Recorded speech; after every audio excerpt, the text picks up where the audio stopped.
My daughter-in-law spit in my face during an argument, and my son said I deserved it. I said nothing and went straight to bed. The next morning, they woke up to the smell of pancakes and a table piled high with breakfast treats. My son said, "Good, you finally understood your place." But then they saw who was sitting next to me and they froze. Where are you watching from today? Drop your location in the comments and hit that like and subscribe button. But first, let me tell you how I got to that moment.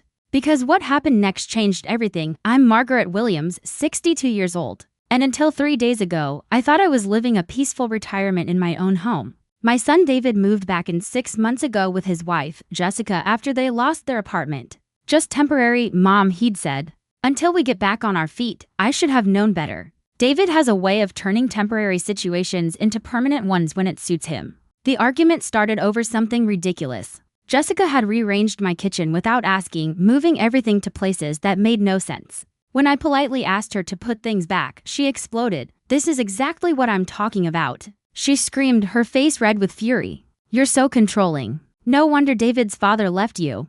"My late husband didn't leave me. He died of a heart attack 5 years ago," I said calmly. But Jessica didn't let facts get in the way of a good insult. "I just want my measuring cups back in the drawer where I can find them," I said. That's when she completely lost it. "I am so sick of walking on eggshells around you. This house feels like a museum where we're not allowed to touch anything." David ran in from the living room. But instead of defending me, he sided with his wife immediately. "Mom, you've been pretty rigid about things," he said, avoiding my eyes. "Maybe you could be more flexible." Jessica stepped closer, eyes blazing with hatred I didn't expect. "I've had it with your passive-aggressive little comments and your precious routines. You want to know what I really think of you?" And then she spat directly in my face. Warm saliva hit my cheek and slowly dripped down. I froze, unable to process what had just happened. I looked at David, waiting for any word of defense for his mother. Instead, he shrugged. "Well, Mom, you kind of brought this on yourself. You've been making Jessica feel unwelcome since day one." Those words cut deeper than the spit. My own son was telling me I deserved to be humiliated in my own home. I wiped my face with a kitchen towel, set it on the counter, and without a word, went upstairs to my bedroom. I locked the door and sat on the edge of my bed, staring at nothing. 40 years I'd lived in that house. 40 years of memories with David's father. I'd raised David here, sacrificed for his education, supported his dreams, and this is what I got in return. But as I sat in the darkness, something began to shift. The hurt turned into something colder, more purposeful. I had options they didn't know about, resources they'd never asked for, patience they'd never tested. By morning, I had a plan. I woke before dawn and went straight to the kitchen. The smell of vanilla and cinnamon filled the house as I prepared the most elaborate breakfast I'd made in years: pancakes, fresh fruit, bacon, sausage, hash browns, and my famous French toast. When David and Jessica came downstairs, their eyes widened at the feast. "Good," David said, satisfaction in his voice. "You finally understood your place." That's when they noticed I wasn't alone. The man sitting at my table was wearing a perfectly tailored navy suit, eating my pancakes like he belonged there. Their faces went pale. "Mom," David stammered. "Who is this?" "David, Jessica," I said pleasantly. "I'd like you to meet Thomas Richardson. He's a lawyer." Jessica dropped her coffee mug. The ceramic shattered on the hardwood floor, but nobody moved to clean it up. Thomas stood and extended his hand with the kind of professional courtesy that costs $500 an hour. "Pleased to meet you both. Your mother has told me so much about you." The way he said it left no doubt I hadn't exactly painted them in a flattering light. "A lawyer?" Jessica's voice cracked. "What do you need a lawyer for, Margaret?" I love that she only calls me Margaret when she's scared. Usually, I'm just Mom when she wants something. "Well," I said, spreading butter on my toast with deliberate calm. "After last night's conversation, I realized I needed to make some adjustments to my estate planning. Thomas specializes in situations like mine." "What kind of situations?" David tried to sound casual, but I could see the panic in his eyes. Thomas opened his briefcase and pulled out a thick folder. "Elder abuse situations. Your mother called me at 6 o'clock this morning to describe what happened. Spitting on a senior citizen in their own home qualifies as assault under state law." Jessica went very still. "I didn't assault anyone. It was just an argument that got heated. Bodily fluids constitute assault." Thomas replied matter-of-factly. "But we're not here to discuss criminal charges. We're here to discuss your mother's will." The silence that followed was so complete I could hear the grandfather clock ticking in the hallway. "My will," I repeated. "Oh, yes," I continued cheerfully. "I've decided to make some significant changes." David sank into his chair. "Mom, you're being dramatic." Jessica apologizes for last night, don't you, Jessica? But Jessica wasn't apologizing. She was staring at Thomas like he was a rattlesnake. What changes? She asked directly. Thomas pulled out several documents. Mrs. Williams currently has you and David listed as primary beneficiaries for this house. Her savings accounts and her life insurance policy. Approximately $1.2 million total had, I said, watching the word hit them like a physical blow. Thomas continued. However, given recent developments, she's decided to explore other options for her legacy. Other options? David whispered. Charitable organizations, I said cheerfully. The animal shelter has always been close to my heart. And there's a scholarship fund at the community college that could use support. Jessica found her voice. You can't do this. We're family. Family doesn't spit on family. I replied simply. Margaret, I apologize. Jessica said quickly. I was stressed. I wasn't thinking clearly. It won't happen again. Of course it won't, I agreed. Because you're going to be moving out. The bombshell landed perfectly. I'd planned this conversation all night, and their reactions were exactly what I expected. Moving out? David stood so fast his chair tipped over. Mom, we can't afford to move out. You know our situation. I'm well aware of your situation, David, I said calmly. You've been unemployed for 6 months. And Jessica was fired from her last job for stealing office supplies. I wasn't stealing. Jessica protested. Those were just pens and paper. $47 worth of pens and paper, I corrected. I called your former boss yesterday. She had quite a lot to say about your work ethic. Thomas watched the exchange with professional interest. He had probably seen plenty of family dynamics like this one. You called my former boss? Jessica shrieked. You had no right. I had every right to investigate the character of people living in my house, I said calmly. Especially people who assault me. One incident, David pleaded. Mom, you're willing to destroy our family over one incident? One incident. I set down my fork. David, in the 6 months you've lived here, you've contributed exactly 0 to household expenses. You've eaten my food, used my utilities, and treated me like hired help. The spitting was just the final insult. Thomas cleared his throat. Mrs. Williams, shall we discuss the timeline for the changes? What timeline? Jessica demanded. The new will goes into effect immediately, I explained. And I'll need you both to vacate the premises by the end of the week. David looked like he might cry. Where are we supposed to go? I suggest you figure that out quickly, Thomas said, closing his folder. Because Mrs. Williams has also decided to change the locks on Friday, but I had one more surprise. Actually, I said, reaching for the envelope I'd placed beside my coffee cup. There is one way you could change my mind about all of this. David practically lunged for the envelope. Hope flickered in his eyes for the first time since Thomas had arrived. What do you mean? Jessica asked suspiciously. I opened the envelope slowly, savoring their desperate attention. Inside were 3 photographs I'd printed from my laptop that morning. Well, I said. I was doing some cleaning yesterday and found something interesting in the basement storage room. The photos showed David's collection of vintage comic books, still in their protective sleeves, stacked neatly in boxes. Comics he'd told me were worthless and asked me to store temporarily. Thomas leaned forward. Interest peaked. Are those what I think they are? First edition Amazing Fantasy number 15, I confirmed. The first appearance of Spider-Man. David's father bought it for him when he was 12. David's face went white. Mom, you didn't? Oh. I did, I said calmly. I pulled out my phone and showed them the eBay listing I'd created at 5 that morning. Current bid is $8,000, I said. And the auction doesn't end until Sunday. $8,000? Jessica gasped. That's just the opening bid, Thomas noted with admiration. A mint condition Amazing Fantasy number 15 can sell for $20,000 or more. You can't sell my comics. David shouted. Are they yours? I asked innocently. Because when you moved them into my basement, you said they were just worthless old books you didn't want taking up space. I offered to throw them away, but you told me to just stick them somewhere. This was true. David had dismissed his comic collection as kid stuff when he moved back in. He had no idea they'd become valuable. Besides, I continued, the storage room is in my house. Abandoned property laws are quite clear about items left on premises without an ownership agreement.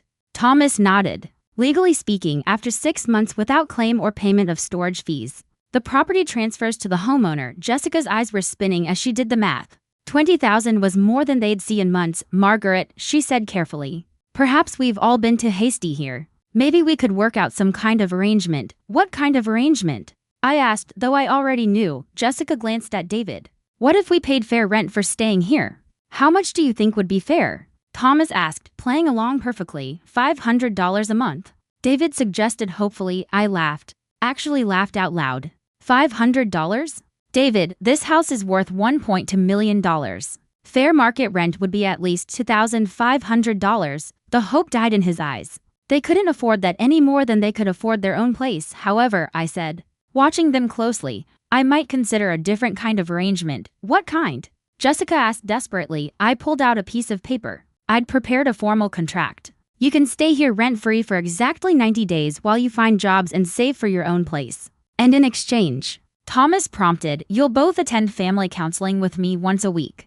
Contribute to household expenses based on your actual income when you find work. And most importantly, treat Mrs. Williams with the respect she deserves as the owner of this home. It's a reasonable offer, more than reasonable considering. Jessica assaulted me less than 12 hours ago. That sounds fair. David said quickly. I'm not finished. I held up my hand. There's also a penalty clause. Any disrespect, any arguments that escalate to violence, any damage to my property, and the agreement is void. You're out immediately, no discussion. Jessica studied the contract carefully. This is very specific. That's the point, Thomas explained. Clear boundaries prevent future misunderstandings, and if we sign this, you'll take the comics off eBay? David asked. I smiled. Oh, no. I'm keeping those proceeds either way. Consider it back rent for the 6 months you've been freeloading. The silence stretched as they processed it. I was giving them a chance to stay, but it would cost them their pride and David's childhood treasures. We need to discuss this privately, Jessica said finally. Of course, I said. Thomas and I will have coffee on the back patio. Take your time, outside. Thomas shook his head in admiration. You've backed them into a corner beautifully. They can't afford to leave, but they can't afford to stay on your terms either. They'll sign. I predicted.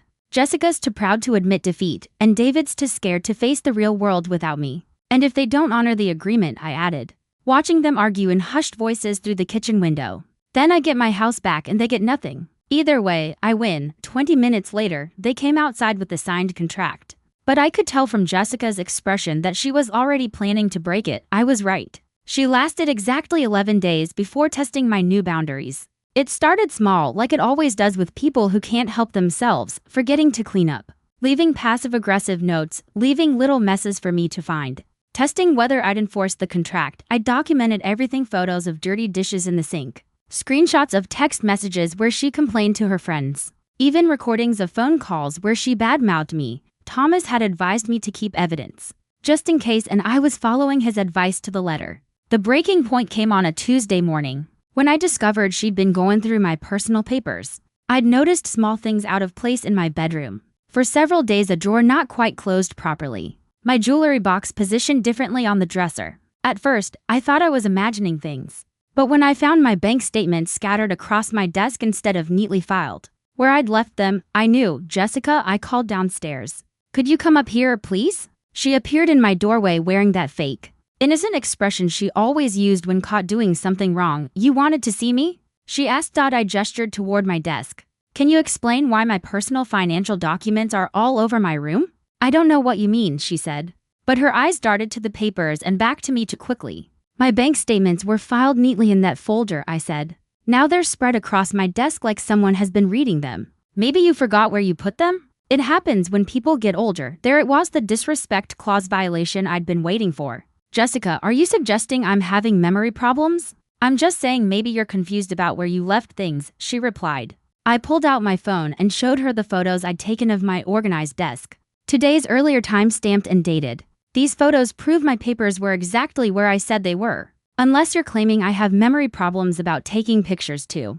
Her demeanor shifted instantly from fake sweetness to open hostility. Fine, she snapped. I was looking at your bank statements. Do you know how frustrating it is to be broke while living with someone who has hundreds of thousands of dollars just sitting in accounts? So you decided to invade my privacy and go through my personal financial information? I asked calmly. I needed to know what we were dealing with, she said. David's been talking about asking you for money for a business idea, and I wanted to see if you could actually afford it. This is getting more interesting, I said. What business idea? He wants to start a landscaping company, she said. He needs about $30,000 for equipment and a truck. $30,000. They were planning to ask me for $30,000 while contributing nothing to the household and treating me like an inconvenience. And you thought going through my private papers would help with that request? I asked. I thought it would help me understand whether you were really as tight with money as you pretend to be, or if you're just being mean, she said. That was it. The contract violation was clear and documented. Jessica, you need to pack your things. What? You violated the respect clause of our agreement. You're out, she laughed. Actually laughed. You can't kick me out for looking at some papers. That's ridiculous. I held up my phone. I've been recording this entire conversation. You just admitted to going through my private financial documents without permission and insulted my character in the process. The laughter died. You were recording me? She sputtered. It's my house, I said calmly. I'm allowed to record conversations here. She stood there, momentarily speechless before finding her voice. David won't let you do this to me. David had signed the same contract. He was bound by the same terms. We'll see about that, I said. She stormed downstairs, shouting for David. I followed at a calm pace, already knowing how this conversation would go. David would try to negotiate. Jessica would demand he choose sides. I would remind them both that contracts have consequences. David. Jessica's voice echoed through the house. Your mother has lost her mind. She's trying to kick me out for looking at some stupid papers. David emerged from the living room, where he'd been watching television all morning instead of job hunting. What's going on? Your wife violated our agreement, I said simply. She went through my private financial documents without permission and then insulted me. When I confronted her, David looked between us, calculating his wife or his housing situation, his marriage or his comfortable life living off his mother. Mom, maybe we could work this out. He said. Jessica apologized to my mother. I'm not apologizing for anything. Jessica snapped. She's the one who set up this ridiculous contract with all these impossible rules. The rules aren't impossible, I said. You just have to treat me with basic respect. Apparently, that's beyond your capabilities. David was sweating now. Jessica, just say you're sorry and promise not to go through Mom's things again. No. I won't be controlled and manipulated by someone who's using her money to make us dance like puppets. And that's when David made his choice. Jessica, stop. David's voice was firmer than I'd heard it in months. She turned on him with fury. Are you seriously taking her side right now? Jessica shrieked. I'm taking the side of having a roof over our heads, David snapped. Do you have any idea how good we have it here? Free housing, free food, no responsibilities except being decent human beings. Decent human beings? Jessica's voice rose higher. She's treating us like servants in our own home. It's not our home, David finally exploded. It's her house, her food, her electricity, her everything. And instead of being grateful, you're acting like we're entitled to it. I watched them with fascination. This was the first time I'd ever seen David stand up to his wife about anything. Grateful? Jessica practically foamed. Grateful for what? Being treated like children? Having to ask permission to rearrange a kitchen? Living under a microscope with someone documenting every little thing we do wrong? Yes, David shouted. Grateful for all of that. Because without my mother's generosity, we'd be sleeping in your car. That stopped her cold. I'd never known they'd lost their car. Apparently, their financial situation was even worse than I realized.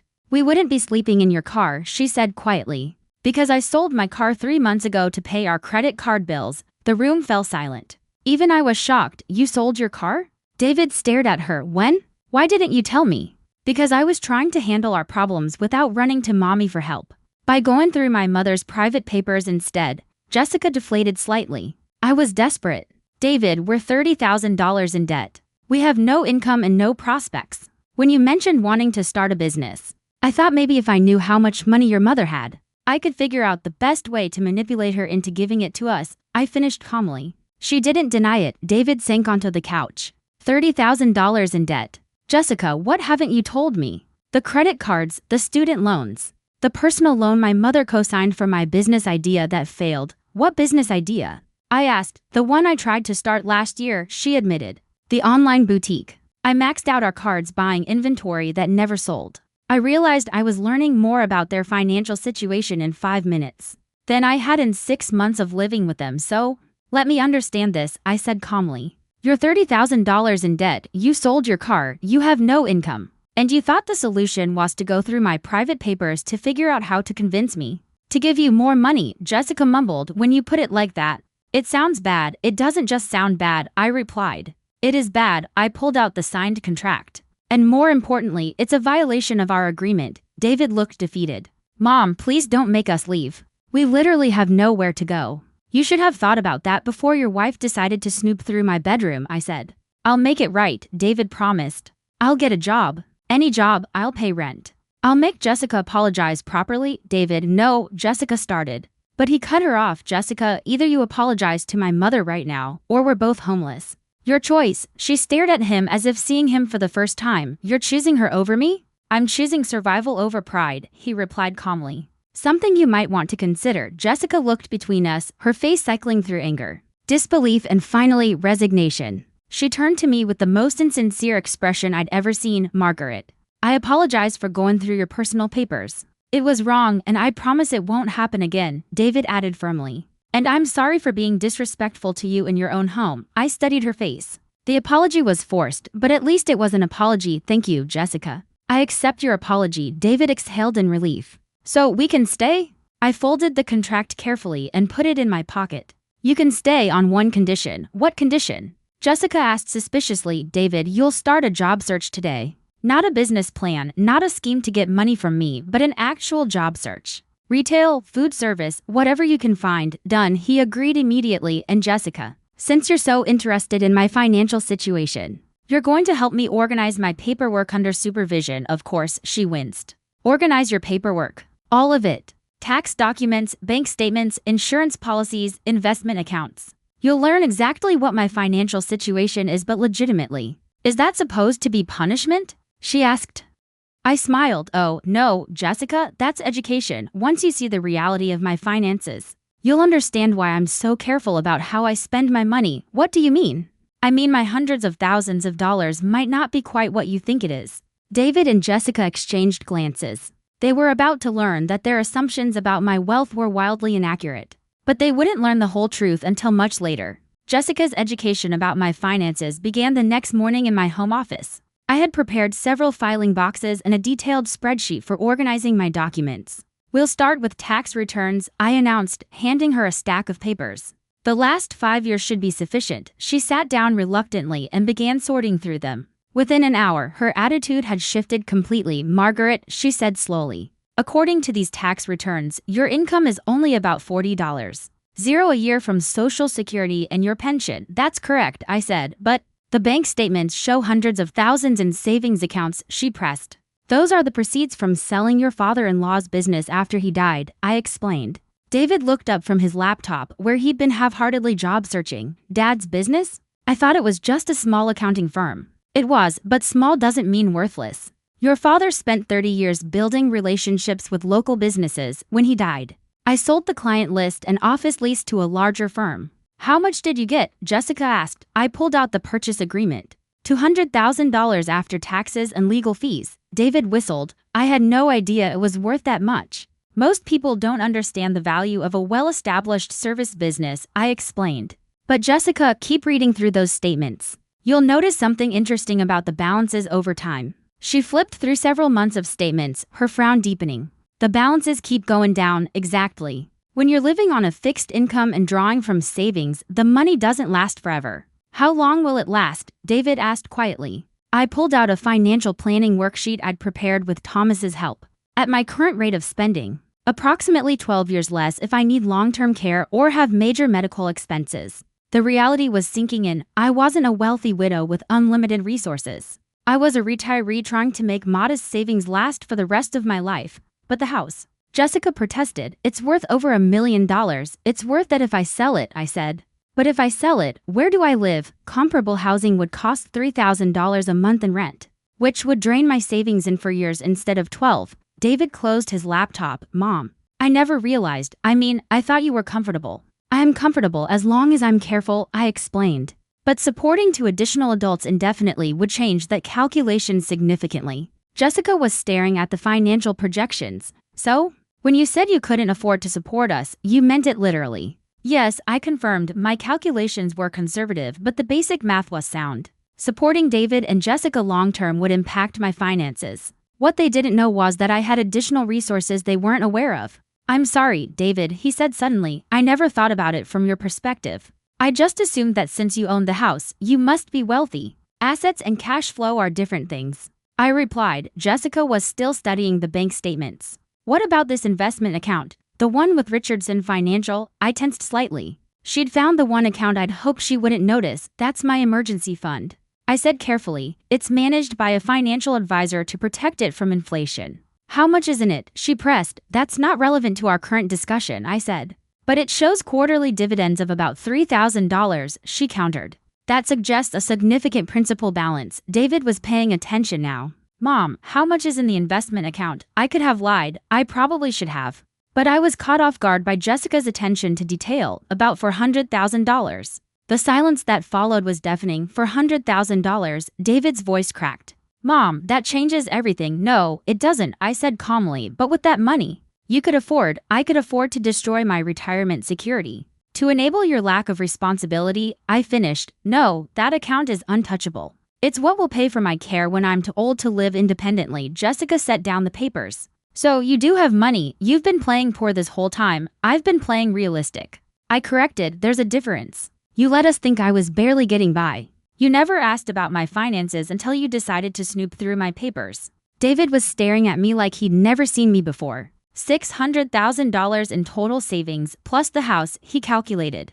Mom, you're worth over $1 million on paper, but I'm 70 years old, I reminded them. With no income beyond Social Security, $1 million has to last me for potentially 20 more years. That's $50,000 a year, Jessica muttered, quickly doing the math. Plus Social Security, you could live very comfortably on that, Jessica observed. Unless I need assisted living, I added, which costs $60,000 a year, or memory care, which costs $90,000, or long-term medical care, which could cost even more. They were both quiet, absorbing this information. So, you're not poor, David said finally. But you're not rich either, Jessica added quietly. I'm financially secure if I'm careful and don't face any major surprises like supporting unemployed adult children, I said. Exactly, I continued, though my mind was already elsewhere. I was thinking about the phone call I'd received that morning. From my real financial advisor, the one managing accounts. Jessica had never seen. That call was about to change everything again. My phone rang during lunch, interrupting what had become a surprisingly civil conversation about household budgets and job search strategies. Margaret Williams speaking, I said. Mrs. Williams, this is Patricia Sullivan from Henley & Associates. I have news about your father's estate that requires immediate attention. I stepped away from the table, but not far enough for David and Jessica not to hear. My father's estate was settled 15 years ago, I said. Patricia, that's what we thought, she replied. But we discovered an error in the original probate filing. There's an asset that was never properly transferred. David and Jessica had stopped eating, their eyes glued to me. What kind of asset? I asked. A commercial property in downtown Portland. Your father apparently owned it through a subsidiary company that wasn't identified during the estate proceedings. The current tenants have been paying rent into an escrow account for 15 years. How much rent? I asked. Approximately $4,000 per month. The escrow account currently holds over $700,000 in accumulated rental payments.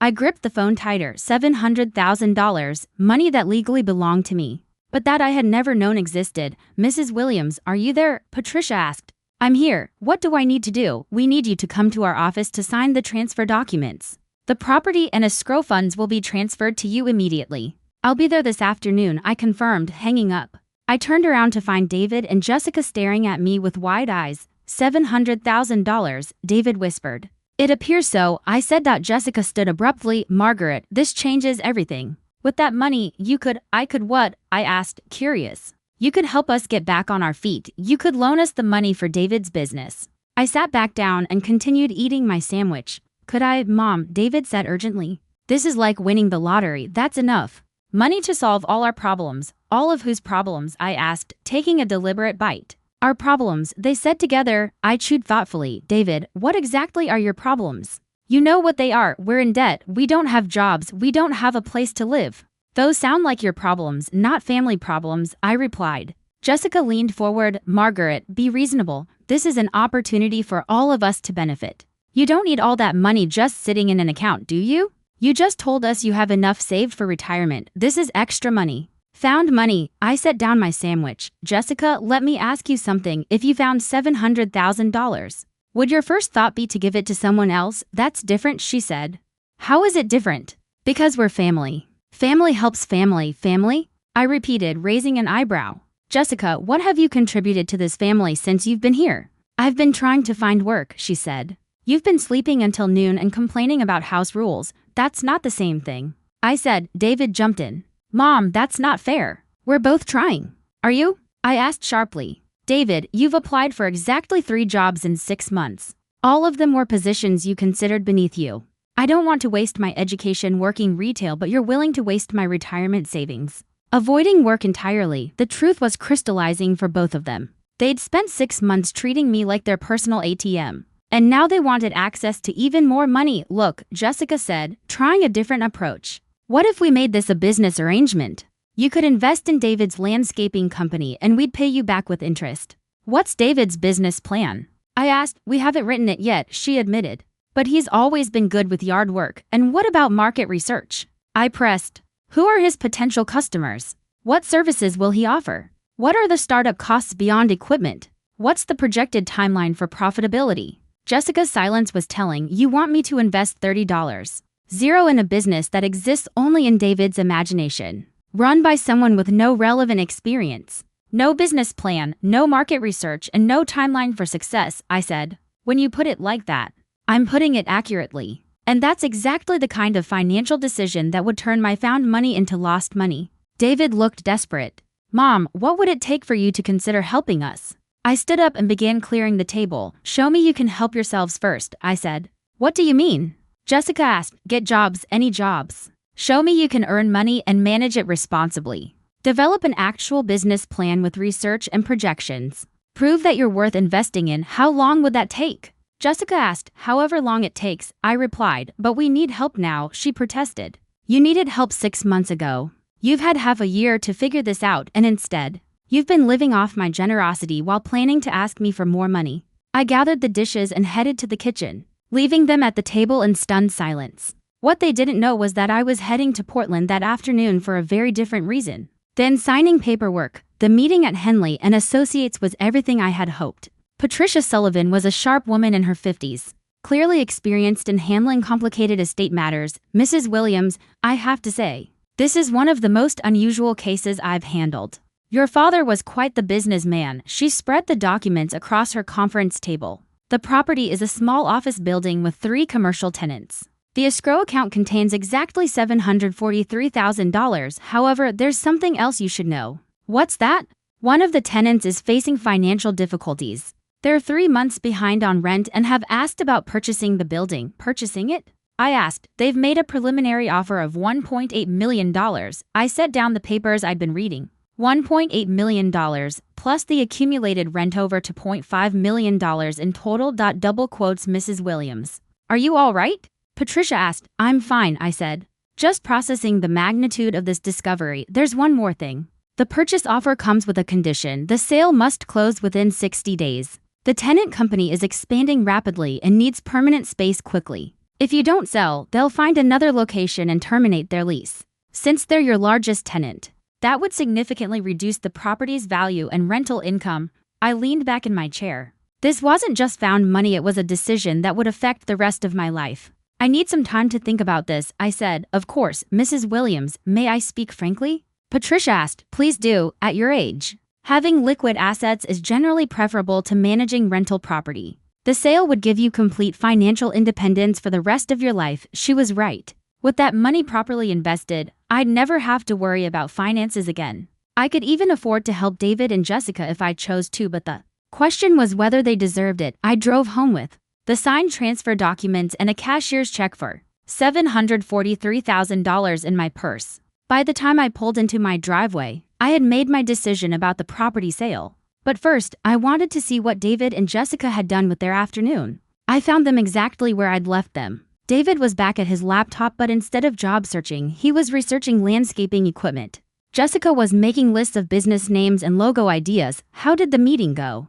David asked when I walked in. The property is mine and the money is in my account, I said.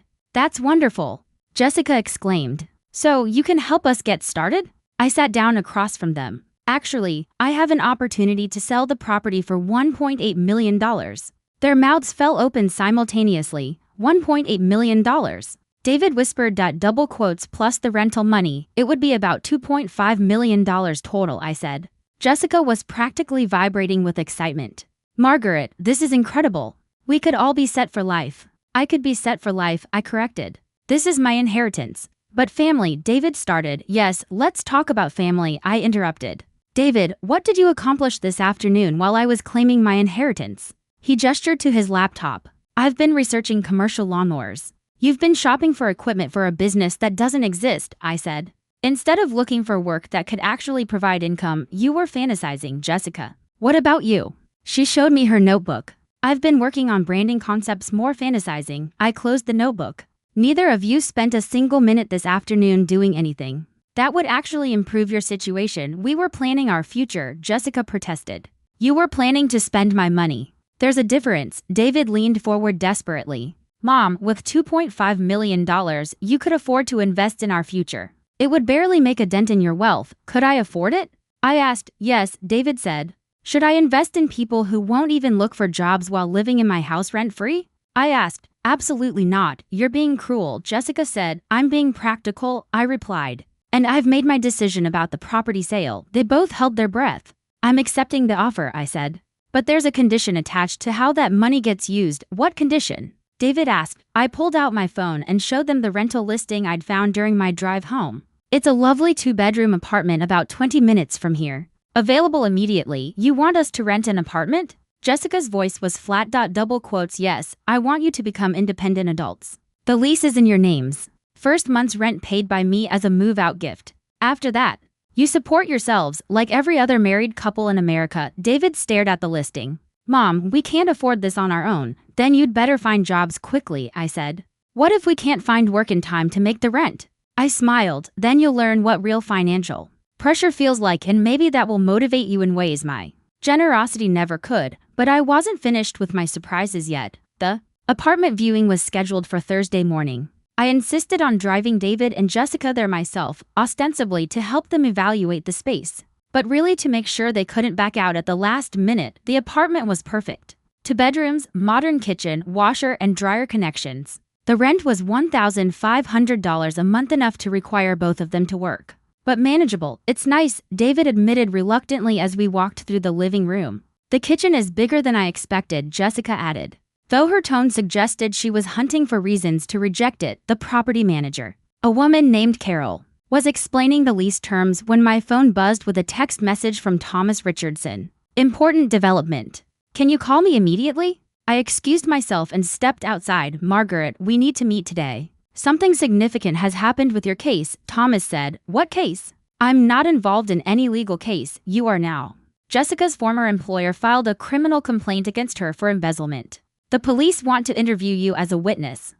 My blood went cold. Embezzlement? I thought she was fired for stealing office supplies. That was just the tip of the iceberg. They discovered she had forged purchase orders and invoiced fake vendors for almost $50. Zero over 6 months, $50,000, I whispered. No wonder they were so deeply in debt. Thomas, what does this mean for me? I asked. Since Jessica has been living in your house, they'll want to verify you weren't involved. And Margaret, there's something else. What? They've also opened an investigation into David's unemployment benefits. Apparently he's been claiming payments while not actually submitting job applications. Benefit fraud. Both of them were potentially facing criminal charges. How bad is this? Jessica could be looking at felony charges. David's situation is less serious but still problematic. Margaret, you need to distance yourself from their legal problems immediately. I looked through the window at David and Jessica, still discussing the apartment with Carol. Oblivious to the storm about to hit. I'll call you back in an hour, I told Thomas and went back inside. So, what do you think? I asked brightly. We'll take it, David said. Jessica shot him a surprised look, but he seemed ready to commit to independence. Excellent, I said. Carol chimed in. I'll need first month's rent, last month's rent, and a security deposit, $4,500 total. I pulled out my checkbook. I'll cover the first month's rent as promised. You two handle the rest. The rest? Jessica's voice cracked. We don't have $3,000. Then you'd better figure out how to get it quickly, I said, continuing to write the check. The apartment won't hold itself. David was panicking. Mom, we can't come up with that kind of money by ourselves. Sure you can. You have until tomorrow to make it work. I handed Carol the $1,500 check. This holds the apartment for 24 hours, correct? Carol confirmed. They have until tomorrow at noon to bring the balance, or the apartment goes to the next applicant. As we drove home, David and Jessica were arguing frantically about where to find $3,000. We could sell something. Jessica suggested. Sell what? We don't own anything valuable. We could ask friends for loans. What friends? We've already borrowed from everyone we know. I listened to their desperation with growing satisfaction. This was the real-world pressure they'd needed all along. There is one option, I said casually as we pulled into my driveway. What option? David asked eagerly. You could get jobs today, any jobs. Even minimum wage work would get you enough for the deposit if you both start immediately. Nobody pays on the first day, Jessica protested. Restaurants do. Construction companies do. Cleaning services do. You've just been too proud to consider those kinds of jobs. Mom, please. Just loan us the money and we'll pay you back. With what income? You still haven't solved the fundamental problem of having jobs. I parked the car and turned to face them. David, Jessica, I need to tell you something important. What? The police called while we were looking at the apartment. The color drained from both their faces. What did they want? Jessica whispered. They want to interview me about some irregularities in your former employment records. Jessica started crying. David just stared at me in horror. How much trouble are we in? He asked quietly. That depends on how honest you've been with me about your situations. We told you the truth, Jessica sobbed. I shook my head sadly. Jessica, embezzling $50,000 is not the same as taking office supplies. She looked like she might faint. And David, claiming unemployment benefits while not actually looking for work is fraud. Who told you that? He demanded. People talk. David, this is a small town actually. Thomas had excellent sources at both the police department and the unemployment office. But they didn't need to know that. What happens now? Jessica asked through her tears. Now you decide whether you want to face these problems as independent adults, with your own apartment, or as unemployed criminals living with your mother. The choice was stark and clear, and it was about to get even more complicated. The next morning, I woke to find David and Jessica already dressed and sitting at my kitchen table. Deep in conversation. Good morning, I said, pouring my coffee. Did you figure out how to handle the apartment deposit? We need to tell you something, David said nervously. I'm listening. Jessica took a deep breath. Last night, we applied for jobs at 6 different places. Fast food, retail, a cleaning company, anything that would hire us immediately. This was unexpected. And 3 places called us back for interviews today, David continued. But Mom, even if we both get hired, we won't have enough money for the deposit by noon. I sat down at the table. So, what are you asking me? We're not asking for anything, Jessica said quietly. We're going to tell Carol we can't take the apartment. And then what? We'd like to stay here for 30 more days while we work and save money for a place we can actually afford, David nodded. We'll pay you rent from our first paychecks. Whatever you think is fair. I studied their faces. Something had changed overnight. The desperation was gone, replaced by actual determination. What happened to change your minds? Jessica glanced at David, then back at me. We stayed up all night talking about our situation. Really talking, I asked. Not just complaining or planning how to spend your money, and we realized that everything you've been saying is true, David admitted. We've been acting like entitled children instead of adults. The police investigation scared you? I asked. Yes, Jessica said honestly. But it also made us realize we can't keep running from our problems. Whether we live here or in that apartment, we still have to face what we've done. This was the most mature conversation I'd had with either of them since they moved in. So, you want to stay here and work on becoming independent? If you'll let us, David said. With real jobs, paying real rent, following the house rules without complaint. I sipped my coffee, considering this development. The truth was, I'd grown somewhat fond of having people in the house again. Despite the drama, especially if they were actually working and contributing. What about the business plan, the landscaping company? I asked. Maybe someday, David said. But first, I need to prove I can hold down a regular job and manage money responsibly. And Jessica, what about your legal problems?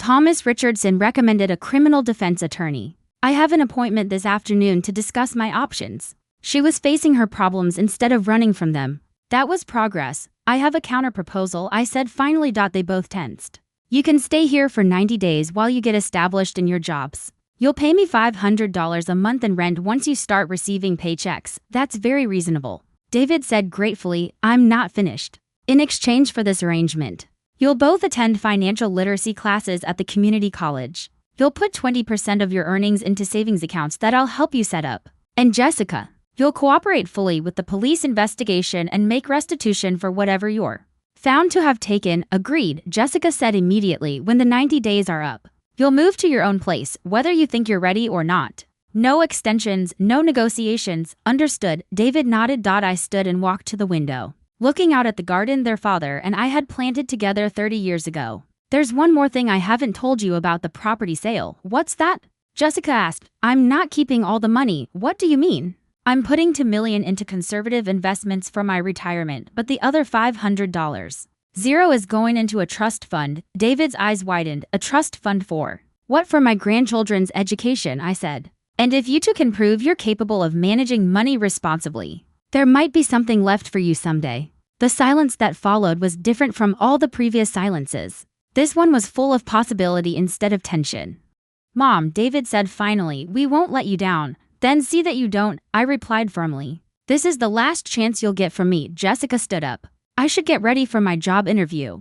What position are you interviewing for? I asked. Night shift at the grocery store, stocking shelves. That's honest work, yes. She said simply. It is. As they left for their interviews, I called Thomas to update him on the situation. You're giving them another chance? He asked. I'm giving them the opportunity to earn another chance. There's a difference. And if they fail again, they'll fail as independent adults living somewhere else, not as dependent adults living in my house. That's fair, Thomas said.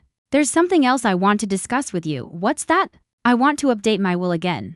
More changes. I looked around my kitchen, seeing it not as a museum of the past, but as a place where new memories could still be made. I want to make sure kindness is rewarded and selfishness has consequences. Can you help me structure that legally? Margaret, Thomas said, admiration in his voice. I think we can create exactly the incentives you want. 6 months later, David was promoted to assistant manager at the hardware store where he'd started as a stock clerk. Jessica completed her community service and was working full-time as a bookkeeper.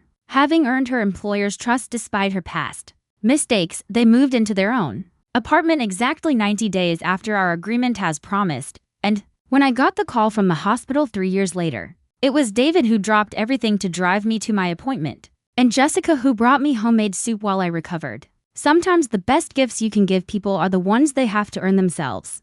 Thanks for listening. Don't forget to subscribe and feel free to share your story in the comments. Your voice matters.